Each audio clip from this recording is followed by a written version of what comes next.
اس ایمان کو تقویت پہنچانے اور اللہ سے جڑنے کے لیے نماز ہے کہ نماز پہلی امتوں کو 2 نمازیں، ہمیں 5. پہلی امتوں کی مسجد کوئی نہیں، ہماری مسجد. پہلی امتوں کی اذان کوئی نہیں، ہمیں اذان ملی. اور اذان اتنا بڑا عمل بنا دیا میرے نبی نے کہ آپ نے فرمایا کہ اذان دینے والا قیامت کے دن سب سے اونچے مقام پر کھڑا ہوگا.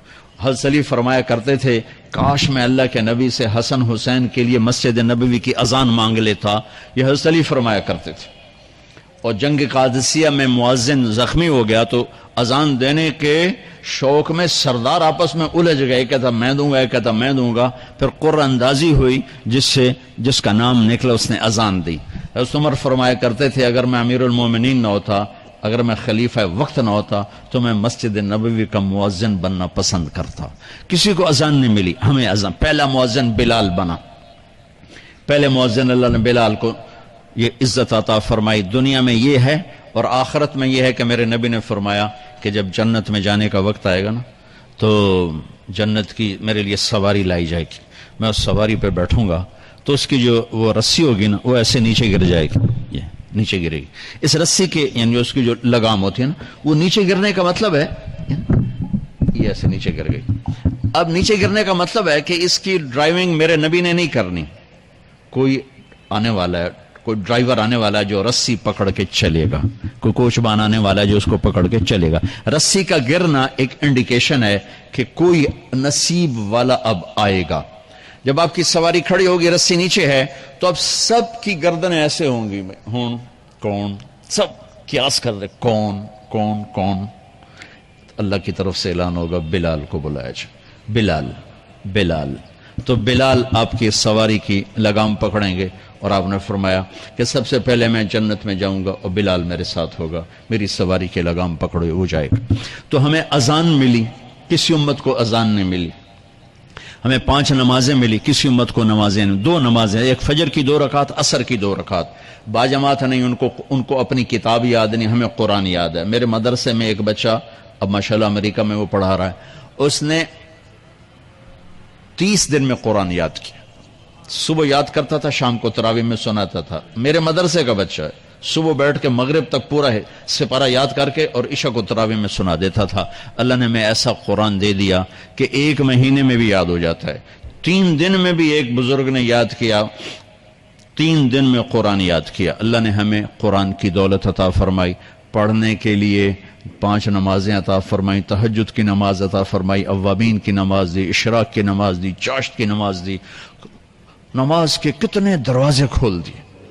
اور میرے نبی کی آخری نصیحت تھی میری امت نماز نہ چھوڑنا، نماز نہ چھوڑنا، نماز نہ چھوڑ. اور اس 14 صدی میں کوئی موقع ہے نماز چھوڑنے کا تو وہ میرے نبی کے نواسے کی کربلا کا ہے کہ جب ظلم بھی انتہا پر تھا اور مظلوم بھی اپنی آخری حدوں پر تھا اور کائنات نے نہ ایسا ظلم دیکھا، نہ ایسے مظلوم دیکھے، نہ ایسی پاکیزہ ہستیاں دیکھی، نہ ایسے درندے دیکھے. تو سورج ڈھلا، نماز کا وقت ہوا ہے تو آپ نے سبحان اللہ، آپ نے زہیر سے فرمایا کہ شمر سے کہو نماز پڑھنے دے. نماز پڑھنی ہے، امت کو پیغام دینا ہے کہ یہ کسی حال میں چھوڑنے کا کام نہیں ہے. تو انہوں نے آگے بڑھ کے شمر سے کہا نماز پڑھنے دو. انہوں نے کہا نہیں، نماز نہیں پڑھنے دیں گے، ہماری تلوار چلے گی. انہوں نے واپس آ کر کہا جی وہ کہہ رہے ہیں ہم جنگ نہیں روکیں گے، تلوار چلے گی. تو پھر یہ نہیں فرمایا اچھا چلو ٹھیک سر دیو، فرمایا اچھا آدھے نماز پڑھو آدھے جنگ کرو. آدھوں نے نماز پڑھی، آدھوں نے جنگ کی. پھر انہوں نے جنگ کی اور پہلوں نے نماز پڑھی اور عصر سے پہلے سب کے سر کٹ کے نیزوں پہ چڑھ گئے. یہ وہ ہستیاں ہیں جن کو میرے نبی نے کہا میری آنکھوں کی ٹھنڈک حسن حسین، میرے جگر کے ٹکڑے، میرے جنت کے پھول. پتہ نہیں کیا کیا تشبیہات دی ہیں میرے نبی نے. اب جنت کے نوجوانوں کے سردار حسن اور حسین. اور پھر نماز نہیں چھوڑی. ان کو جنت کی بشارت و ماں کے دودھ پیتے مل گئی تھی، کربلا کی وجہ سے نہیں ملی سرداری ان کو. وہ تو ان کے سر کا صحرا ہے الگ. ان کو سرداری جنت کے ملی ماں کا دودھ پیتے ہوئے کہ جنت کے نوجوانوں کے سردار ہیں حسن اور حسین. نماز نہیں چھوڑی. میرے عزیزو نماز نہ چھوڑ. اللہ کا شکر ہے میں آپ بچوں کو دیکھ کے مجھے اپنا کالج کا دور یاد آ رہا ہے. ہمارے دور میں ایک نعیم الدین صاحب گورنمنٹ کالج لاہور میں تبلیغ کا کام کرتے تھے، اور وہ اکیلے ہی نماز پڑھتے تھے، کوئی نمازی نہیں ہوتا تھا، اور کسی لڑکے کی داڑھی نہیں تھی، کسی لڑکی سوا سے ایک نعیم الدین کی۔ اب ہر کالج میں جائے داڑھیوں والے بچے نظر آتے ہیں، ٹوپیوں والے بچے نظر آتے ہیں، کوئی لڑکی کے سر پہ دوپٹہ نہیں ہوتا تھا، کوئی ایجوکیشن تھی۔ اب لمز جیسی یونیورسٹی میں بھی لڑکیاں پورے برقعے میں ہوتی ہیں، حجاب میں ہوتی ہیں، نقاب میں ہوتی ہیں۔ جہاں برائی کا گراف اوپر گیا تو نیکی کا بھی اوپر گیا، جہاں برائی کا لیول اگر بڑھا ہے تو نیکی کا لیول بھی بڑا ہے۔ اتنا بڑا میری نسل کا مجمع اللہ کی بات سن رہا ہے، یہ اس دور میں کوئی تصور نہیں کر سکتا تھا۔